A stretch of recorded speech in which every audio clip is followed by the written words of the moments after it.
আজগো মোরা যাইতে আছি সুন্দরবনে। আপনারা যদি সুন্দরবনের সৌন্দর্যতা দেখতে চান তাহলে অবশ্যই ভিডিওটা কন্টিনিউ করবেন এবং ভিডিওটা শেয়ার করে অন্যকে দেখার সুযোগ করে দেবেন।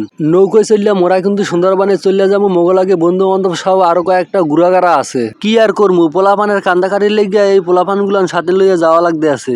নদী হাতড়াইয়া মোরা কিন্তু একবারে আইয়া পড়ছি সুন্দরবনে। আপনারা কিন্তু এই গাছের গোড়া দিকে বুঝে গেছেন। মোর ভাই বন্ধু আবার নদীর বাইরে যাইয়া একটু স্টাইল মেরে ভিডিও করে স্টোরি দিবে, এর লেগে কিন্তু স্টাইল মারা শুরু হয়ে গেছে। এখন যাগো দেখতে আছেন এরা কিন্তু মোর লগের টিম মেম্বার। এরা এখন বুদ্ধি করছে নারকেল পাইরে খাইবে। নারকেল মানে এরা হচ্ছে কচি ডাব পাইরে খাইবে। আপনারাও কিন্তু লগে থাকবেন। সুন্দরবনে কিন্তু বিখ্যাত একটা গাছ আছে, এই গাছটার নাম হচ্ছে কেওড়া গাছ। আপনারা যে ফলটা দেখতে আছেন এটা কিন্তু কেওড়া ফল। এই কেওড়া ফলগুলা কিন্তু প্রকৃতি খুব মজা করিয়া খায়, মানুষেও খায় ওষুধ হিসাবে। দর্শক আমি দেহামু বিশাল বড় এক কেওড়া গাছ। আপনারা যে গাছটা দেখতে পাচ্ছেন এই গাছটার নাম কিন্তু কেওড়া গাছ।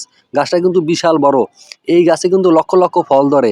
সুন্দরবনে হাঁটতে হাঁটতে পোলাপানে হয়রান হইয়া গেছে, এর লেগে একটু রেস্ট নেবে। বন্ধুরা আপনারা দেখতে পাচ্ছেন সুন্দরবনের খালবিল কিন্তু পানিতে ভরে গেছে। এখন কিন্তু জোয়ারের সময়। মোরা কিন্তু হাঁটতে আইয়া পড়ছি বিশাল এক ডাব গাছের গোড়ায়। এখন মোরা ডাব পেরে খামু। আপনারা যদি খাইতে মন চায় আইয়া পড়েন সুন্দরবনে, আমাগুলিকে একদম ফ্রিতে। যাই হোক, ডাব কিন্তু পাইরে হালাইছি, মগো ভাগে দুইটা করে পড়ছে। আপনারা যদি খাইতে চান তাহলে কিন্তু সুন্দরবনে আইয়া পারেন, আমাগুলোকে একদম ফ্রিতে খাওয়াই দিমু। দর্শক মোরা কিন্তু ডাব খাইয়া বাড়ি রওনা দিমু। আমাকে যদি ভিডিওটা ভালো লাগে অবশ্যই ভিডিওতে একটা লাইক দিয়ে ভিডিওটা শেয়ার করে অন্যকে দেখার সুযোগ করে দিবেন।